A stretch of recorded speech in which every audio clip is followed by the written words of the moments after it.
प्यारे दोस्तों, मेरे पिताजी ने कौन सा मंदिर बनवाया, क्यों बनवाया और कैसे बनवाया? ये 3 प्रश्नों के उत्तर बहुत ज़रूरी है, क्योंकि एक साधारण सा आदमी जो अपने बड़े परिवार को लेकर, जहाँ उनके अपने 5 बच्चे, पत्नी और स्वयं वो, यानी 7 पारिवारिक सदस्यों के बावजूद एक रेलवे की साधारण सी नौकरी करने वाले मेरे पिताजी ने कैसे एक मंदिर बनवाया, क्यों बनवाया और कितनी मेहनत से बनाया, कैसे बनाया और किसका मंदिर था वो? प्यारे दोस्तों, मैं अपने पिताजी की प्रशंसा में यही कहना चाहता हूँ कि मैंने जीवन में बहुत सारे पिता देखे हैं, पर मेरे दोस्तों में, रिश्तेदारों में और बहुत सारे जान पहचान लोगों में ये एकमात्र ऐसे व्यक्ति दिखे जिन्होंने अपने पैसे से मंदिर बनवाया। बात 1985 की है, 1985। उस समय मैं खुद ही 12-13 साल का था। मैं 12 साल था, 13वां साल में चल रहा था।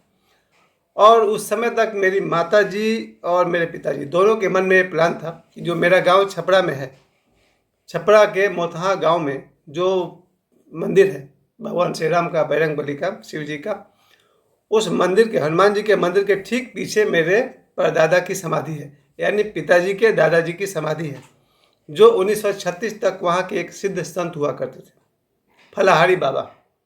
फलाहारी बाबा की जो समाधि थी वो हनुमान जी के मंदिर के ठीक 20-25 फीट पीछे थी, और उस मंदिर के चारों तरफ आज भी 2 किलोमीटर के रेडियस मानकर चलिए तो कोई आसपास कोई घर नहीं है।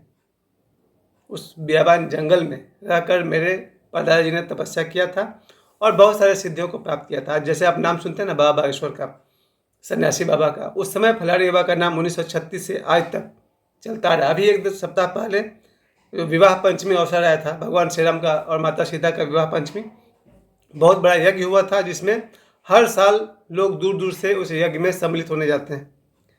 तो 1985 से पहले मेरी माताजी बार बार कहती थी कि जो समाधि है वो सिर्फ एक चबूतरा का बना हुआ समाधि है, उस पर एक मंदिर बना देना चाहिए, ताकि उसको धूप, बरसात, जाड़ा, साफ सफाई, जानवरों से बचाना और बहुत सारे कारणों से वो जो खुला समाधि था वो मेरी माँ को खलता था।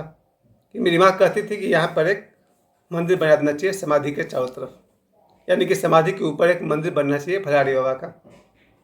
उस समय की बात सोचिए दोस्तों, जब मेरे पिताजी कोई रेलवे के बहुत बड़ा अफसर नहीं थे, अफसर तो बाद में बने हैं, उस समय पिताजी मेरे रेलवे के ऑफिसर नहीं थे। उन्होंने अपने 5 बच्चों को पढ़ाते लिखाते हुए, अपने दोनों बेटियों और बाकी बच्चों के भविष्य की चिंता करते हुए, उनके शादियों के लिए पैसे बचाते हुए, और वो एक ऐसा दौर भी था 1985 का दौर, जब घर में कोई भी शादी ब्याह हो तो सभी लोग, पिताजी, चाचा कंट्रीब्यूट करके उस कार्यक्रम को करते थे। उस ज़माने में जब कोई शादी होती थी, चाहे बेटा की हो या बेटी की हो, किन्हीं भाई की शादी हो, पिताजी भी उसमें पैसे मिलाते थे, और सभी चारों भाई, पिताजी और उनके अन्य 3 भाई, चारों भाई मिलकर के शादी ब्याह करवाते थे। तो जो भी बचत थी, जमा पूंजी थी, वो हर साल खर्च होती रहती थी। उस समय मेरे पिताजी ने अपने जमा किए हुए पैसे से, निश्चित रूप से कोई भी माता पिता कमाता है तो अपने बच्चों के लिए पैसा जमा करता है, और ज़्यादा से ज़्यादा अपने परिवार के अन्य भाइयों के लिए भी पैसे जमा करता है। तो पिताजी ने जो पैसे जमा किए थे, उन पैसों को उन्होंने एकत्र किया इस इरादे के साथ में कि उन्हें फलाहारी बाबा के मंदिर पर समाधि मंदिर बनानी है, और उन्होंने ये हिम्मत कर लिया। 1985 में पिताजी जब मंदिर बना रहे थे, तो मुझे याद है कि पिताजी माथा पर गमछा बांधकर ईंट पत्थर तोड़ते थे, मजदूर भी काम कर रहे, हम थे, उस ईंट ढोते थे, मेरे भाई, सब लोग हम लोग काम पे लगे रहते थे। छोटा भाई तो बहुत छोटा था, शायद उस समय 5-6 साल का मेरा छोटा भाई था।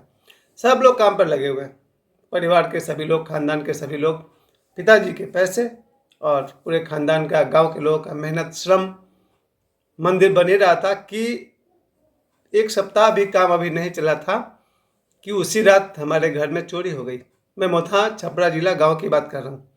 इधर मंदिर बन रहा है और उसी रात हमारे घर में चोरी हो गई। रात को 2 बजे सब लोग जग गए, मुझे भी जगाया गया। पता चला कि चोर आए थे, उन्होंने पिताजी के सारे पैसे चोरी कर लिए। उन्होंने ये भी देखा कि पिताजी, माँ, हम सबके शरीर पर पाउडर छीटा हुआ है, कोई ऐसा दवा छीट दिया गया था जिससे हम सब और गहरी नींद में चले जाए, बेहोश हो जाए, और चोरों ने चोरी को अंजाम दे दिया। देखा गया पिताजी का पेटी, बक्सा, जो कुछ भी था, उनके सारे पैसे चोरी चले गए, उनकी घड़ी चोरी चली गई, हाथ खाली। तब मेरी माँ ने कहा कि मंदिर का काम रुकना नहीं चाहिए। मेरी माँ ने पिताजी को फिर भेजा वापस पिताजी मेरे धनबाद आए, तब उसमें कतरास में काम करते थे। और माँ ने कहा लोन लिखिए, कर्ज लीजिए अपने ड्यूटी में रेलवे से, लेकिन मंदिर पूरा कीजिए। फिर पिताजी वापस कतरास आए हैं अकेले। उन्होंने फिर लोन लिया, पैसे का फिर इंतजाम किया और दोबारा उन्होंने हिम्मत जुटाई और मंदिर पूरा बनकर तैयार हो गया। तो सबसे पहले तो मैंने आपसे ये कहा कि वो जो मंदिर बना है वो मेरे परदादा फलारी बाबा के समाधि के ऊपर है, जो हनुमान जी के मंदिर के ठीक पीछे है। कैसे बनाई? अपने मेहनत के जवाब से। एक ऐसा पिता, मेरे पास एक ऐसे पिता है जो सामाजिक काम भी करते हैं। मंदिर उनका कोई निजी तो होता नहीं है, मंदिर में सैकड़ों लोग जल चढ़ाते हैं, पूजा करते हैं, और जब तक दुनिया है वो मंदिर बना रहेगा। एक सामाजिक काम भी था जो पिताजी का निजी काम नहीं था। तो एक मुझे पिताजी का ये बात बहुत अच्छी लगी कि उन्होंने कुछ तो किया जो निजी नहीं था। अपने बच्चे को पढ़ाना, शादी कराना तो बहुत निजी बात है, एक मंदिर बनवाना बहुत बड़ा सामाजिक बात थी। इसके अलावा मैंने आपसे ये भी कहा कि उनके संघर्ष की पैसे बचाना, पैसे का चोरी हो ना, फिर उन्होंने लोन लेकर के मंदिर को उन्होंने पूरा करवाया। तो ये था मंदिर किसका, क्यों बनवाया? क्योंकि सुरक्षा नहीं था, खुले आसमान के नीचे वो समाधि, कोई भी जानवर उसको गंदा कर सकता था, ये आदमी से भी सुरक्षित नहीं था, इसलिए बनाया गया। और कैसे बनवाया? अपने बचत से और लोन लेकर के ही बनवाया। इसमें कहना यही है मुझे कि पिताजी का जो ये सनातन के लिए जो किया गया काम है, यहाँ से मुझे दिखता है कि पिताजी ने अपने धर्म के लिए जो मंदिर बनवाया, क्योंकि वो सबके लिए, ऐसा तो नहीं लिखा हुआ है कि वहाँ पर सिर्फ श्री लाल बहादुर पांडे के परिवार के लोग ही पूजा करेंगे, वो सबके लिए है। तो मैं एक ऐसे पिता का पुत्र हूँ जिन्होंने मंदिर बनवाए। इस काम को आगे बढ़ाने की जिम्मेदारी किस पर है? हम पर है। और जहाँ तक मुझसे भी हो सका, इस यूट्यूब के माध्यम से, अपने चैनल के माध्यम से, मैंने सनातन धर्म, हिंदू धर्म के साथ साथ सभी धर्मों के विषय में हमने कहा धर्म सभी अच्छे हैं, गलती हो सकती है तो उसको मानने वाले से गलती हो सकती है। धर्म क्यों गलत सिखाएगा? बाद के लोगों से गलती होती है। तो पिताजी ने जहाँ तक काम किया उससे आगे काम को हम बढ़ा रहे हैं। और मेरे साथ साथ जितने मेरे दर्शक हैं, हम सभी का ये काम है कि अपने हिंदू धर्म, सनातन धर्म, भारत माता के साथ साथ अगर पूरे विश्व के लिए हम सब कुछ कर सके तो और भी अच्छा। इसका अगला स्टेप मेरे बेटे के हाथ में है। अगर मैं ये कहूँ कि पिताजी ने मंदिर बनवाया तो फिर मेरे बेटे ने क्या किया? बीच में तो हम हैं जो कुछ भी नहीं करते हैं, लेकिन जितना बड़ा काम मेरे पिताजी ने किया उतना ही बड़ा काम मेरा बेटा भी कर रहा। क्योंकि मैंने पहले भी कहा था कि बारहे पूत पिता के धर्म में, पिछला मेरा एक वीडियो था जिससे मैंने कहा था बारहे पूत पिता के धर्म में। अगर पिता धर्म करते हैं तो बेटा आगे बढ़ता है, ऐसा भोजपुरी में कहावत है, बारहे पूत पिता के धर्म में।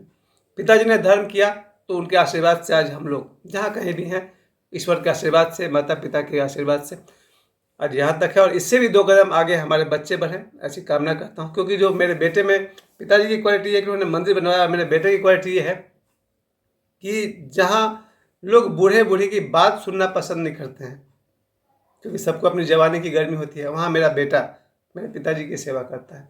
यहाँ ध्यान दीजिएगा, हम जो कर्म करते हैं वो वापस मिलता है। पिताजी ने मंदिर बनवाए, आज मेरा बेटा उनकी सेवा में सुबह से रात तक लगा हुआ है। ये इसलिए है कि कर्म लौटता है।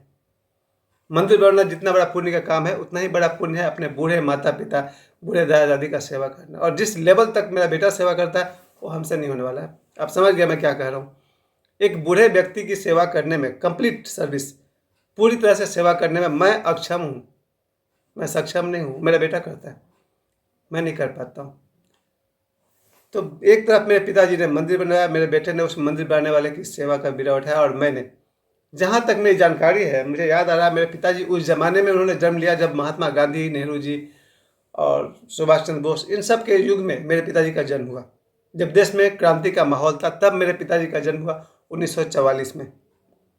सोचिए, गांधी जी, नेहरू जी और शास्त्री जी, सरदार पटेल, बड़े बड़े दिग्गज जब भारत की आज़ादी के लिए लड़ रहे थे, उस माहौल में मेरे पिताजी का जन्म हुआ। तो देशभक्ति की बात तो यही कहूँगा कि पिताजी ने देखा अपनी आंखों से, वो विभाजन का दर्द भी उन्होंने देखा है, जो 1948 में जो हुआ था वो भी मेरे पिताजी ने देखा है अपनी आंखों से।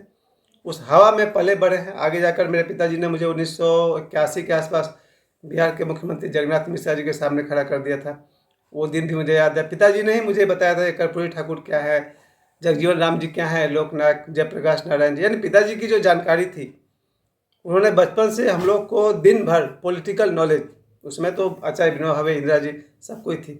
पिताजी दिन भर हम लोग को राजनीतिक जानकारियाँ देते थे। उस ज़माने में जगजीवन राम वगैरह के बारे में पिताजी ने बहुत बार बताया। और सुबह उठ करके सुंदरकांड का पाठ पूरा महीना पिताजी करवाते थे सावन में और दुर्गा पूजा में। रोज रात को सोने के समय, रात को 9 बजे के आसपास पिताजी हम लोग को सालों भर रामायण की कहानी सुनाते थे। हनुमान जी गए, पहाड़ उठा के लाए, संजीवनी बूटी लाए, वगैरह वगैरह। मेरे पिताजी जो आज एक मेरे लिए, चूँकि मेरा टीचर भी वही थे, मुझे इंग्लिश पिताजी ने पढ़ाया है, मेरा बेसिक मैथमेटिक्स मेरे पिताजी ने पढ़ाया है, मुझे पॉलिटिकल जो भी जानकारी है वो मेरे पिताजी का सिखाया हुआ है, और जो मेरी आध्यात्मिक यात्रा है उसकी शुरुआत मेरे पिताजी ने करवाई। जो बाप मंदिर बनवाया हो उसका बेटा धर्म कर्म में इंटरेस्ट ले, ये तो हो ही सकता था। पिताजी ने मंदिर बनाया है और मेरा काम है हर जो कोई भी मेरे इस वीडियो को देख रहा है, सभी के घरों को मैं मंदिर बनाने का राय दूं। आप सबका घर भी एक मंदिर है। मुझे समय देने के लिए आप सभी को बहुत बहुत धन्यवाद। और मेरे पिताजी अभी भी मेरे को डांट रहे थे, उनके डांट में आज भी बहुत दम है। आप सभी को धन्यवाद, प्रणाम।